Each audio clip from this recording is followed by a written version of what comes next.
We're now joined by Kevin Walsh, who is the acting New Jersey State Comptroller. Kevin, good to have you with us. Thanks for having me. Describe the role of the State Comptroller, and hopefully we'll be able to put up a website so people can find out more about what you and your colleagues do in the Comptroller's office. Sure. So the Office of the State Comptroller is an independent office that functions as a watchdog for the executive branch. About 2,000 entities are under our jurisdiction, and we find facts and we share them with the public with the goal of making government more transparent and accountable. Along those lines, the Comptroller's office involved in a report. There's a report that came out about the New Jersey State Police, correct? Yes, sir. What is the most alarming aspect of that report in terms of your findings? We're required annually to evaluate whether the New Jersey State Police is complying with reforms that have been put in place for a couple of decades now following a consent decree with the United States Department of Justice. And our job... Kevin, let's put that in perspective. The federal government got involved because racial profiling had been going on for many years, involving New Jersey State Police, people on the highways, disproportionately African-American, Latino, being pulled over, stopped, racially profiling. Feds came in, consent decree. Pick it up from there, Kevin. Yeah, so the consent decree was in place for about a decade, and in 2009 it ended. And this office was asked by the legislature to report annually on whether the state police and the Attorney General's office are complying with the requirements of that consent decree. And so we're supposed to issue a report every year. We issued a report this year. We took a look at the process by which the New Jersey State Police evaluates whether the data trends show any discrimination is occurring. And so the motor vehicle stops result in data. That data is analyzed. And what we found is the state police, although it analyzed the data, although it met on it, it generally did a bad job of doing anything in response to it. There was no action taken, despite pretty troubling trends in the data. Listen, we can check out our interview with the head of the superintendent of the state police, check out our website. But I'm curious about this. From your perspective, Kevin, is it your job as the comptroller, along with your team, to try to understand why nothing was done or very little was done? Or is it just that's what we do. How much was done? Yeah, we take a look at the documents, we conduct interviews, we ask those sorts of questions. And what we found out is that the data showed year after year that people of color in New Jersey were more likely to be pulled over. Once pulled over, they were more likely to be searched. And those searches were less likely than the white folks who were pulled over to be successful, and they were more likely to have force used against them. So we asked the state police, and then we asked the Attorney General's office, what are you doing about this? Your job is to proactively address these risks. And we were disappointed to find out that although they meet on it a lot, although they collect and analyze a lot of the data, there are a few answers coming from the state police about what the cause of this is, and there's no action. So the head of the state police reports to the Attorney General.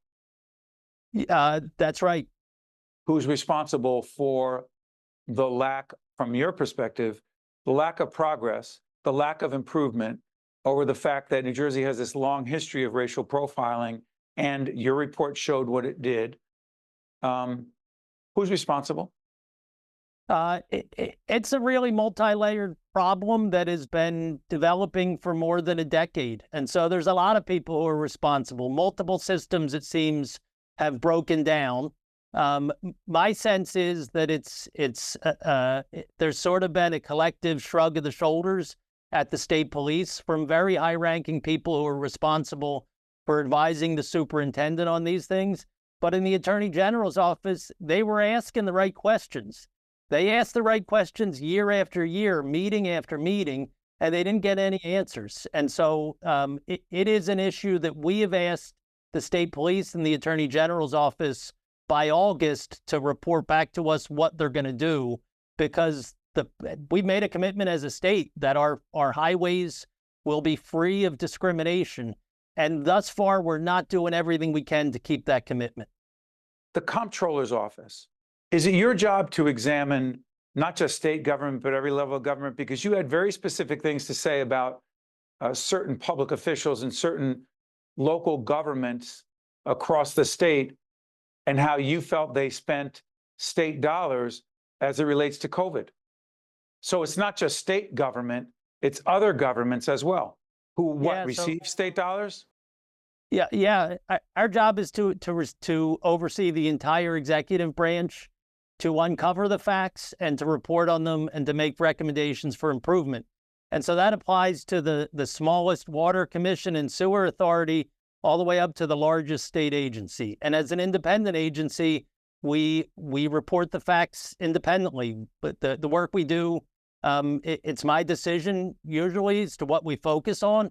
And we share the facts about fraud, waste, abuse, and efficiency. And in this case, a system that's broken down around preventing discrimination. So I want to be clear, you don't report to the governor, correct?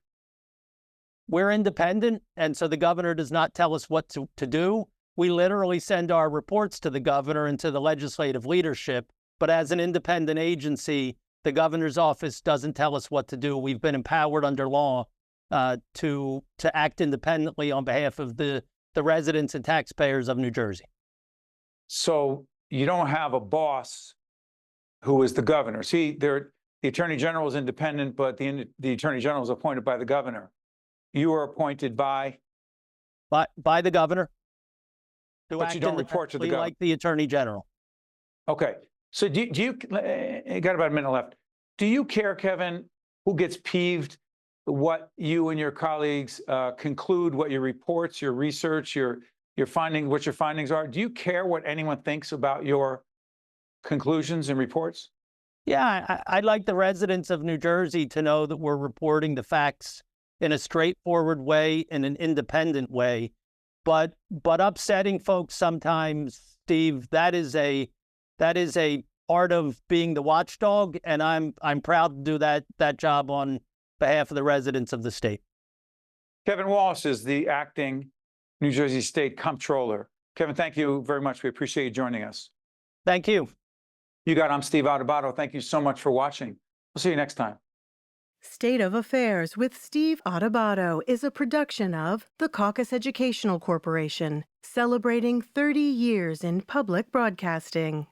Funding has been provided by Kane University, NJM Insurance Group, the New Jersey Economic Development Authority, Robert Wood Johnson Foundation, Horizon Blue Cross Blue Shield of New Jersey, New Brunswick Development Corporation, Veolia, Atlantic Health System, and by PSEG Foundation.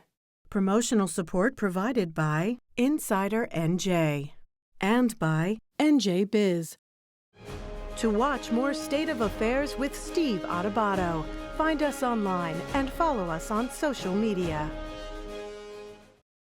Hi, I'm Dr. Jones, and I'm encouraging all women 40 and over to schedule their mammograms.